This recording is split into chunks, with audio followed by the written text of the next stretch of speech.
But here's a cheers to you guys. Drink to life in the passing show and to the eyes of the prettiest person you know.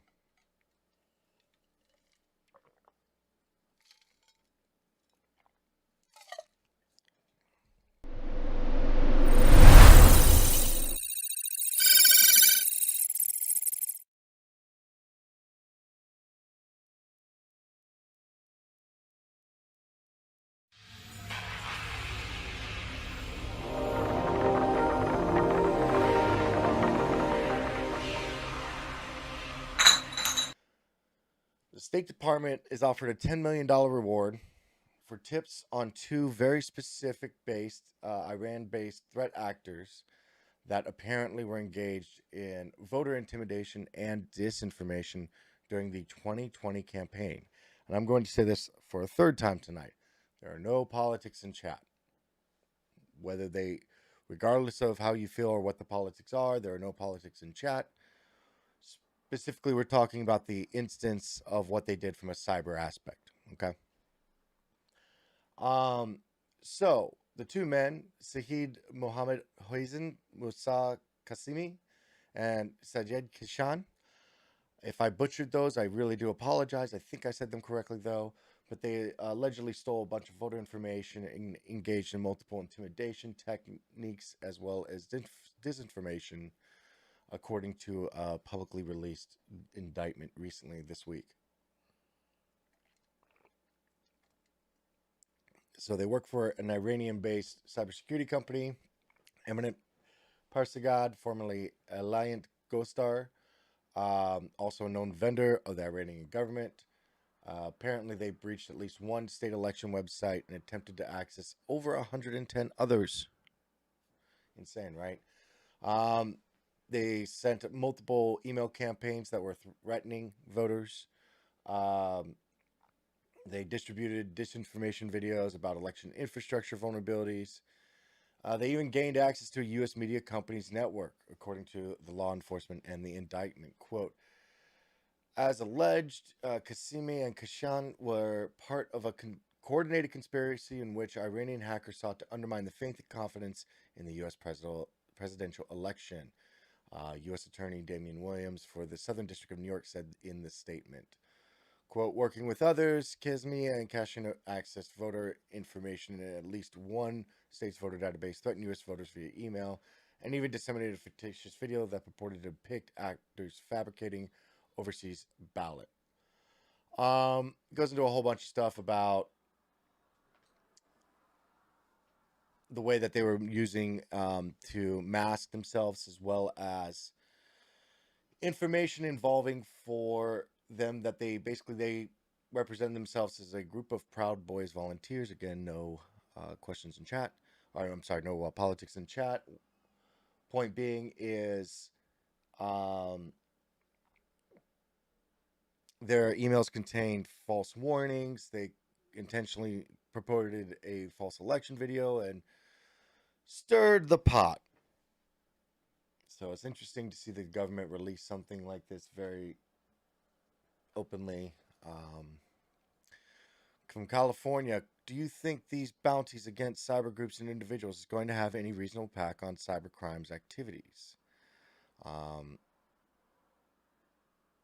I do. I think, well, yes and no, right? I think that it will in a meaningful way if realized. I think the issue is realizing it.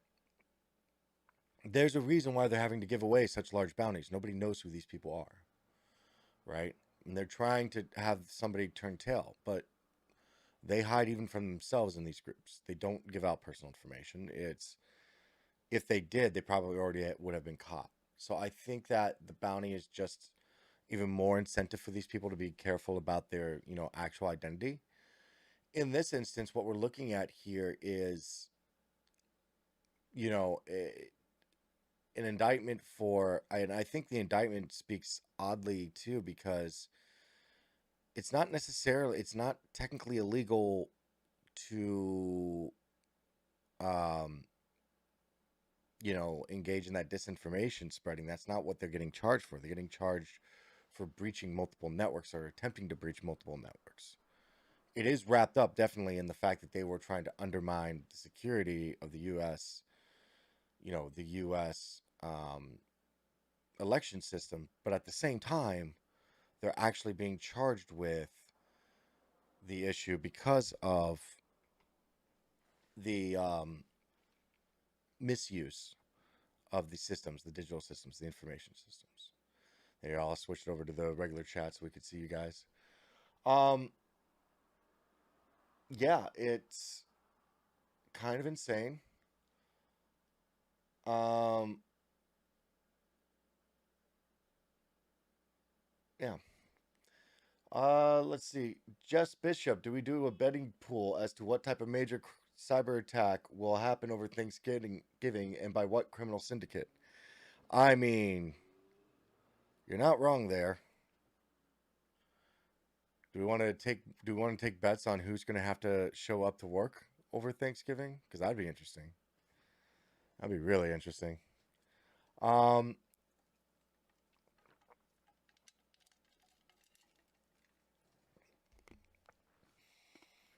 Having said that, one of the news articles I was looking at tonight, and I'm still doing research on it, was the use of the metaverse.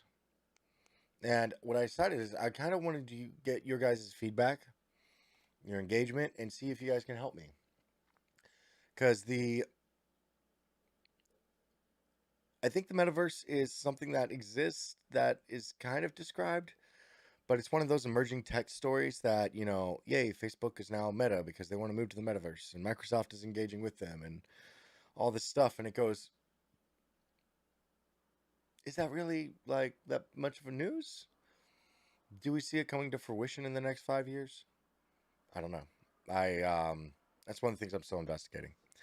But just to let you know, that's where a lot of the news conversations for this week went.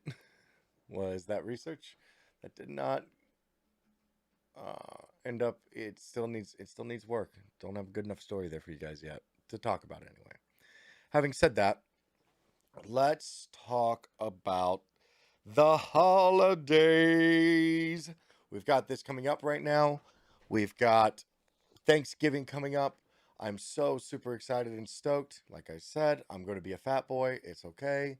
I'm good with it. I'm at peace in my soul. But I will definitely be on board. I will be happy. I will be having a good time. Um, what I want to talk to you guys tonight about, though, is that with the holidays, we also have one of the most popular shopping days of the year. Two of them, in fact. So first, we have Black Friday, which is the day after Thanksgiving, where all the stores have all the sales, and companies will usually see themselves go into the black for their year right then.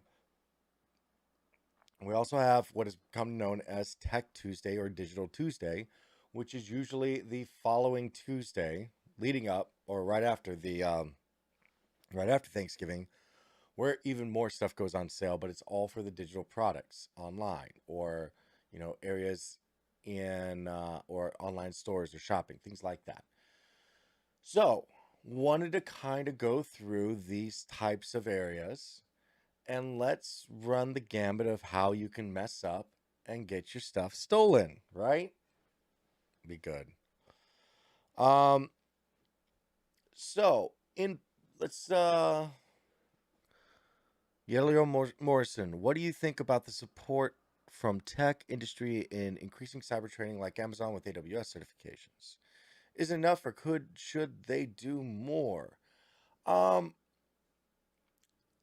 I think it's okay. I think that the issue that you run into and you're always going to run into is end of the day, you can definitely trick somebody into something. Social engineering works because somebody has access to something, right? Um, and I think that we could train all we want to be super hyper vigilant, but if the process itself is broken, then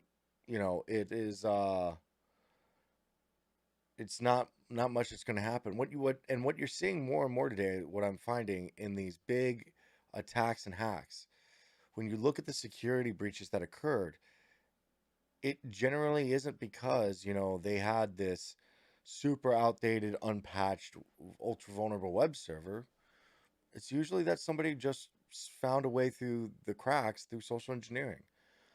For example, Sony, what was it? I think it was Sony Entertainment got breached with the use of um, the Slack communications, and they basically got two devices registered via the IT help desk as they were imposing as they were pretending to be somebody they weren't. They got via their Slack login.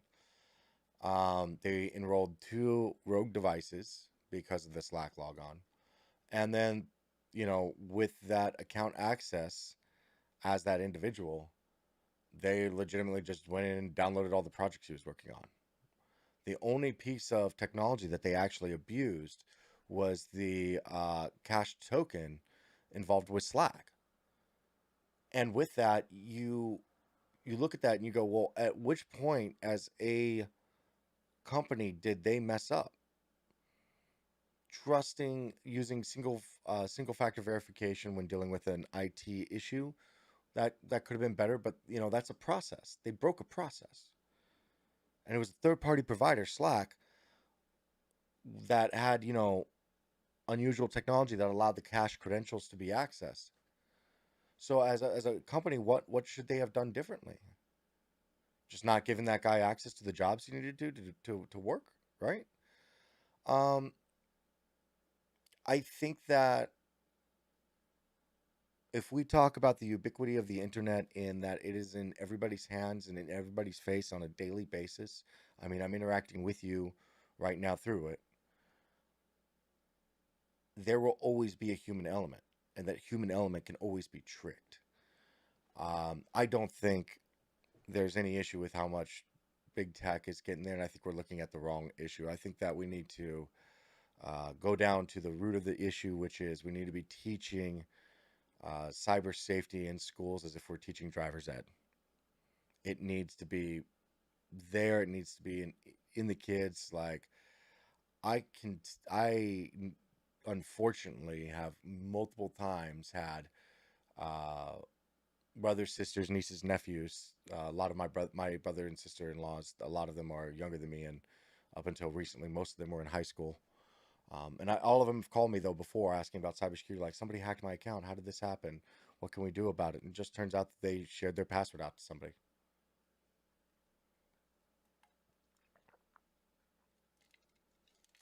You would think that they would know. They've grown up in it.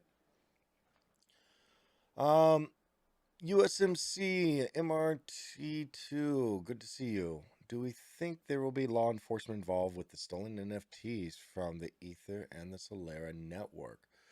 Ooh, that one's iffy. I'll tell you why. The NFTs, the problem is that because they are unique, they might be able to gain value. But the thing is until it is or is not purchased or sold or moved around, the value is hypothetical, right? Because we can say that they are worth, a million, 2 million, whatever. Um, we can say that they are worth however much money. Um, but it's speculative. It's not tangible. It's not considered a tangible asset. Like if you stole a Ferrari, the FBI would be all over you in a heartbeat, right? Comparatively, but with the stolen NFTs, yeah, money was paid up front for you to own them. It was a transactional value. You paid so and so and so and so much. Like, I'm not sure how engaged the authorities are going to be when it comes to those particular networks. Because, like I said, for them, it might still be speculative enough or hypothetical enough that they don't want to go chasing after it.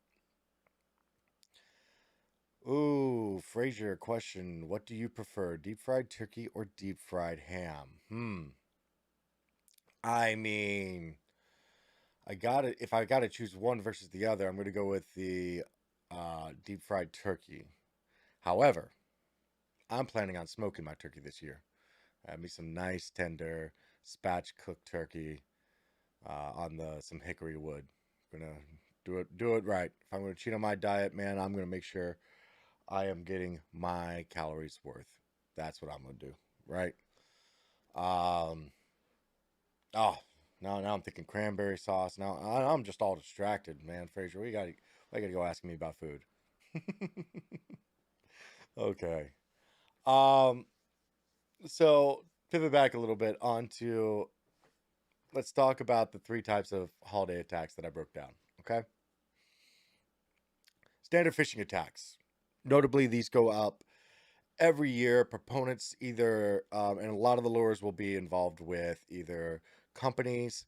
Hey, you left this cart, or you have this, or you have that waiting, or you've got another really popular one, gift cards. So and so, Merry Christmas. I sent you a gift card. And when you talk about gift cards, everybody's just like, oh, hey, free money, whoop, whoop, and be done with it, And that's not, it's not that. Another one, another phishing tactic that you'll see is shipping. Oh, so and so has a package for you. So and so left a package. So much stuff. So, what can we do about phishing? We kind of brought up and previously talked about it. Is big tech doing enough? Well, are we doing enough? And to that, I'm going to say, no, we are not. And I'm going to bring up what can we do to be better. One, don't open anything, an attachment or anything, if it is unsolicited. If you didn't specifically ask for it, don't download anything. Don't open anything that you didn't specifically ask for. If you're unsure what it is or who the sender is and you're in any way question it, message them. Verify they're the ones who sent it to you. You should be able to, very easily say, hey, did you send this to me? So and so, so and so, so and so, so and so. And even then, just like, what is it? What are you looking for? Now, don't get me wrong. I'm not saying at work, don't open any PDF your boss sends you because I didn't ask for this. I don't want this. That Tipsy Cyber dude told me that I could just ignore this. Not what I'm talking about. Reasonably speaking, though, I will not open unsolicited email attachments, especially PDF documents or any form of Excel documents. If you're unfamiliar, Excel document or Microsoft Office documents can come attached with what is called a VBS or a Visual Basic script in the backend as part of a macro. In Visual Basic, you are capable of compressing and engaging in PowerShell. In PowerShell, you are capable of engaging in C# programming language. C# programming language, you can get down to the nitty gritty and migrate into memory if you wanted to. So, with all of that, just don't open crap. If you don't know it, don't open it. It's a pretty easy standard rule there. When it comes to links, if you weren't expecting them, don't click them. Now, again, if you end up having, if it's a workplace email, something like that, and hey, here's your bonus, whatever, $25 gift card to Starbucks or, I don't know, Amazon or whatever else.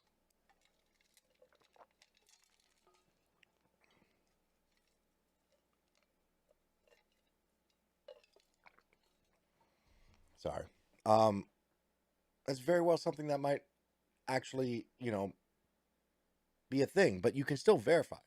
Sending a quick message over to, I don't know, your office manager or your finance department or whoever this supposedly was from. Hey, did you guys send this out? Just double check. Take a look at the links. Beware of the bit.lys. Beware of the tiny URLs. If you guys aren't familiar with those, they are redirection links that are intentionally made to take a very long link and shorten them into something that's digestible and easy. However, the security behind them is lacking at best, disgraceful if you really want to get into it. There's almost no verification or check of what those addresses are that you're creating into a bit.ly. So you can click on a bit.ly and it could just be like malware.com is where you're going to. Like, there's no clear indication of left, right, other, and where you're going to. So be careful of the tiny links, be careful of the bit.lys, be careful of the all the addresses and the redirections and the links. Okay, so that's just the standard phishing attack.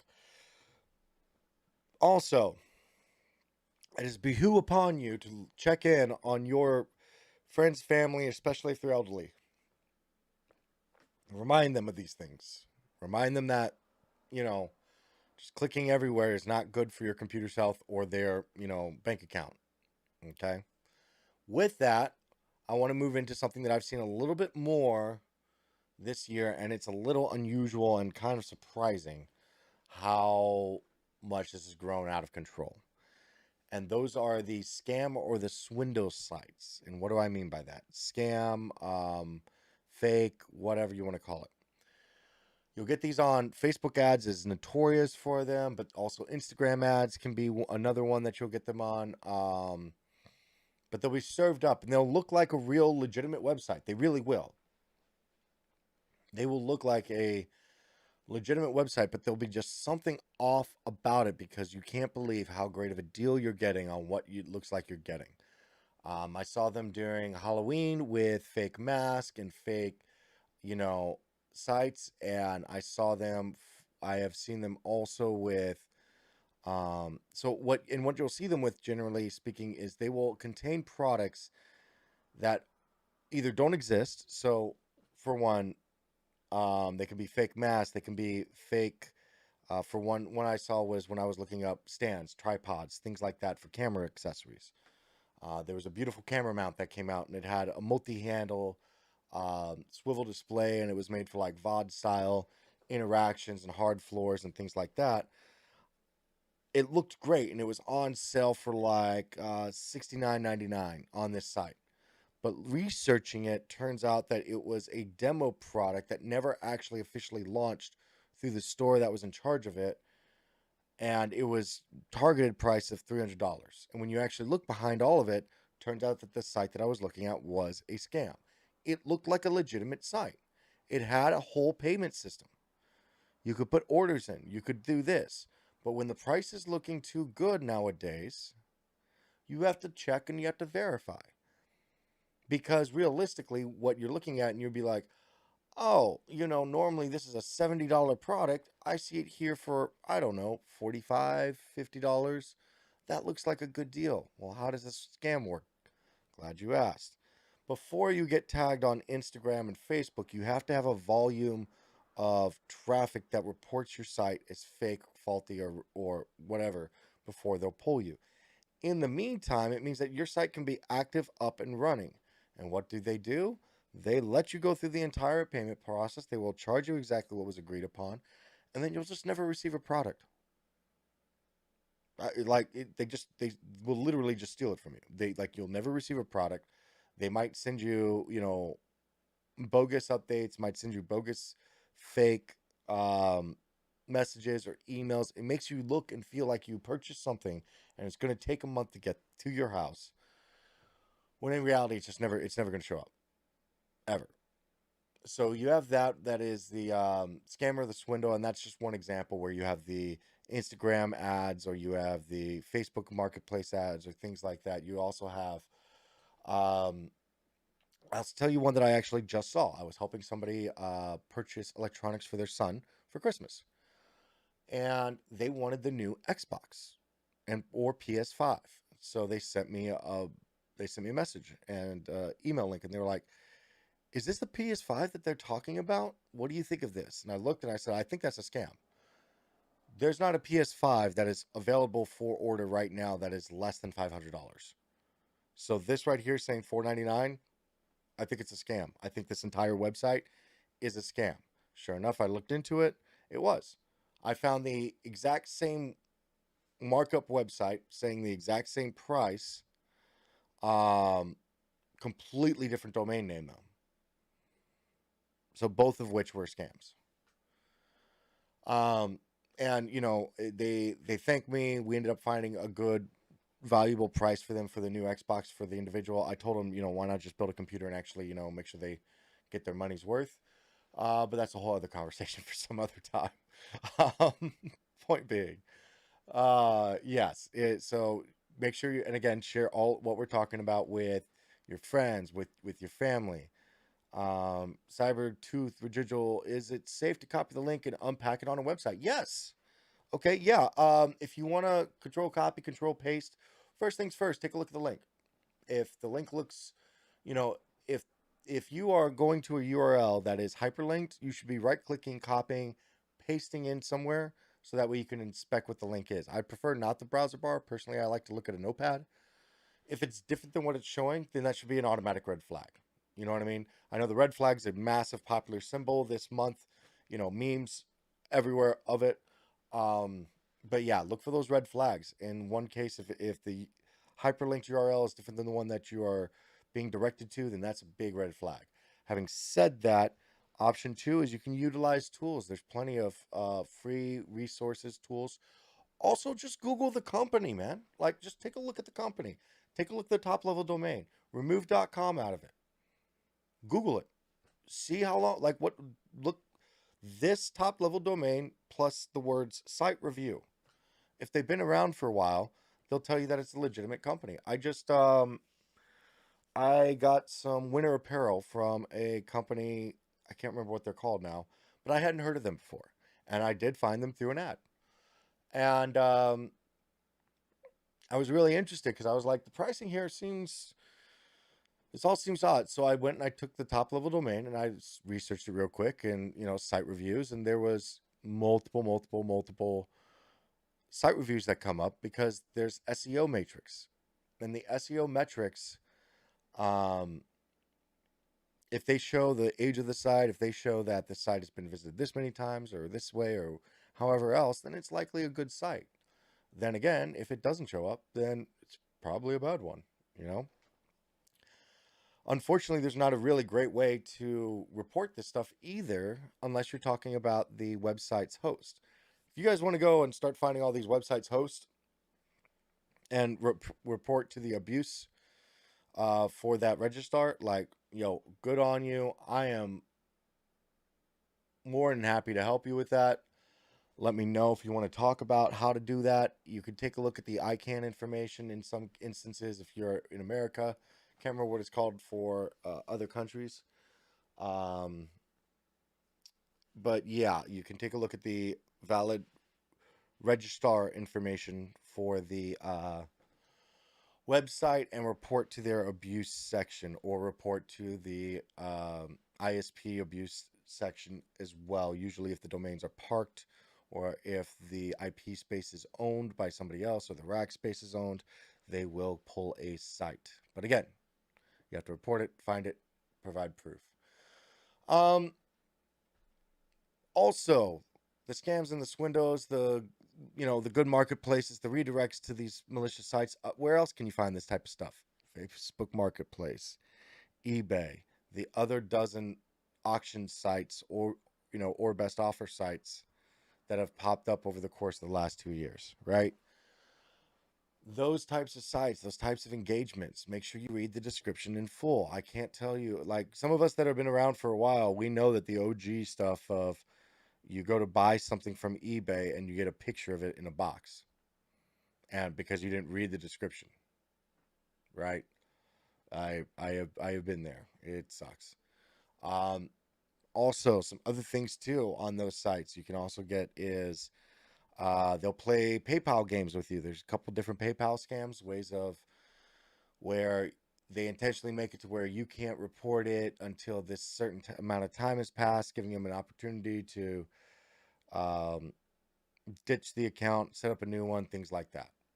So keep those in mind. And lastly, I know this is weird that I'm putting this last because you would think if this was the 90s, this was the most common and frequent thing to talk about. Credit card skimming, check bouncing, or check washing, if you will. All the other personal ways of your information or your packages even being stolen. As a reminder, when it comes to personal security and dealing with actual theft, your life is more valuable than anything in that box. Just let the people have it. Okay? Don't fight people. It's not worth it. Walk away. Having said that, I get it. Some people are just I'm not gonna I'm not gonna go on that tangent. Point being, what are some things you can do to help protect yourself from personal theft or interaction? Okay. If you're again, I work in Manhattan, or I used to work in Manhattan, so I'll give you some advice from just being in a busy city to some other advice as to what can you do at home with the Amazon packages and everything in between. Okay. Um, if you're out and about, be vigilant, be aware of who is and is around you at all times. Be cognizant of that. Don't let people bump into you. Usually with a bump or a jostle or a engagement of some sort, that's where that little shift will distract you, and then there's a possibility of picking something up. Having said that, keep your valuables in your front pockets. Put your hands on top of them. Legitimately, like both hands, front pockets, and then I'll walk around the city with my hand on top of my phone and my hand on top of my wallet.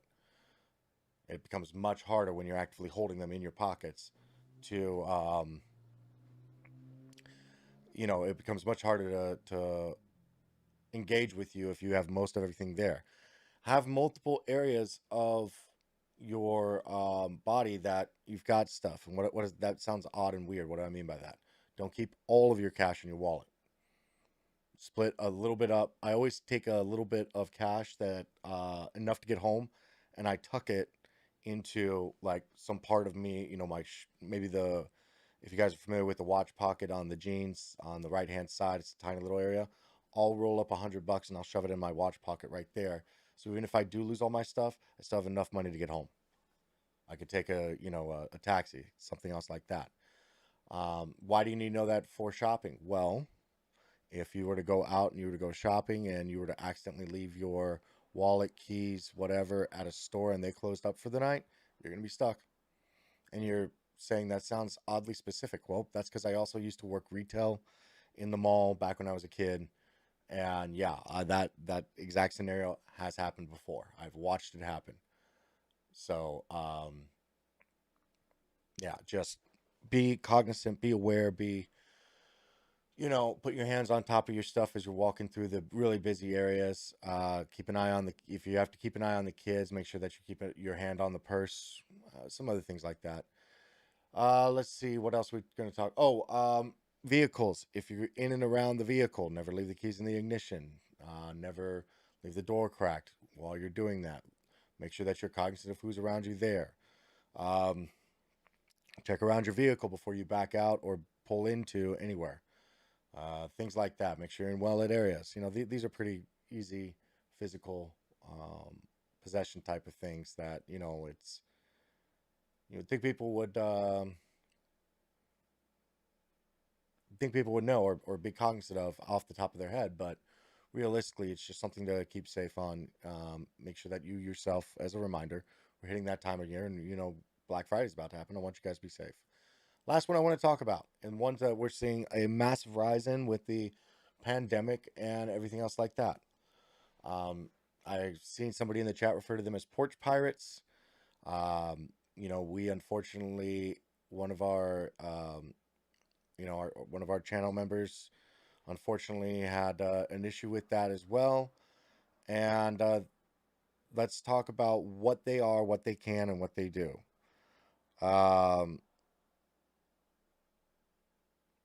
What are porch pirates? So that would be running up, grabbing something off of your porch, and running away. Amazon package, big, small, little, it doesn't matter. Just grabbing it, running away. What can you do about it? You can yell, you can scream. If you were to catch them, you can report it to the cops. But realistically, with insurance and the way, I think the return on reporting those things, the rate of return is so low.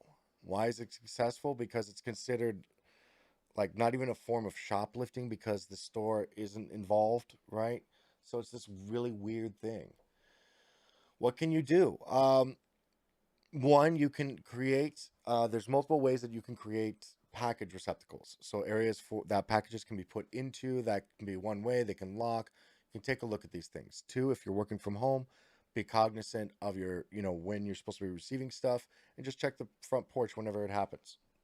Me personally, I hear everything that happens outside this window that's right over to my right, and I promise you, whenever I hear any major trucks pull up, I look outside. I just take a look outside. If anything gets me up and out of the desk, lets me take a look. But if I feel like it's, if I'm expecting something, if I see the Amazon van, that's Candyland for me. I'm downstairs. I'm going to go pick it up. Obviously, you can't be there all the time. What are some other things you can do? Talk to your neighbors. I frequently will pull in packages from my neighbor because she's gone, she goes to work, and I'm home. So, you can engage with your neighbors, ask them to take a look for you or keep an eye out for packages or grab them for you or something like that. And, buy insurance. It's unfortunate that that's kind of the answer sometimes, but it really is. And it's got to be because, again, don't confront people. I really don't recommend it. You guys are too important for that, and I definitely don't want anything to go wrong there. So, going to ask if there's any more questions in the chat. I'm going to keep this short and sweet tonight, so I can see you guys in sub chat just a little bit later. Okay, I'm getting a no from the mods on that. So we are coming to the end of the night, guys. I want to say, happy holidays. Be safe out there. Definitely want to thank you for your ongoing patience as I'm getting adjusted to being on YouTube and back into the swing of things. Going to pick up the content's pace. Going to make sure that we get into some better topics and more relevant and more frequent. I will be streaming this week, but I will not be streaming next Friday. Okay, I'm not going to bother trying to stream on Black Friday. I'm sure everyone's going to be with their families and things like that. So I might be doing a Wednesday stream or I might be doing a Saturday stream again. And I'll still keep it called Tipsy Cyber. It'll just be the odd episodes. But yeah, it's kind of like Neil said, there's not really a point in trying to stream right after Thanksgiving. It's not so much a point, but I mean, like, we have families too. We want to be able to enjoy them. So I will see you guys then. Thank you so much for coming. We're coming to the end of the nights. I want to give a continued thank you to our mods, their ongoing work, our producers. Thank you so much for Fraser and Brian. And I want to thank you. Yes, you, chat. I want to thank you for coming to hang out. I hope, as always, that I was value added. You enjoyed yourself. Please hit !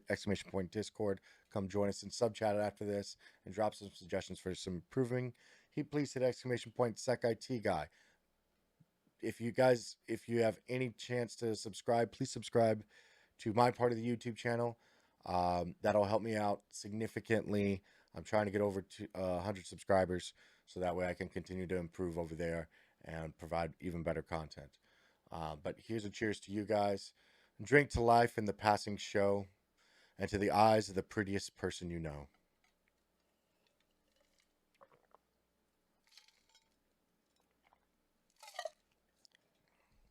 Have a good weekend. Be safe. Enjoy the families. Don't get burned out. Until next time. I'll see you then. Hey, thanks for watching. I want to thank Neil on the Cyber Insecurity channel for providing a place to have real conversations with real people. Feel free to throw a like or to follow me on the socials in the description. Please remember to click subscribe, hit that notification bell, and if you want to see other videos, click that stuff that's all over the screen. See you next time.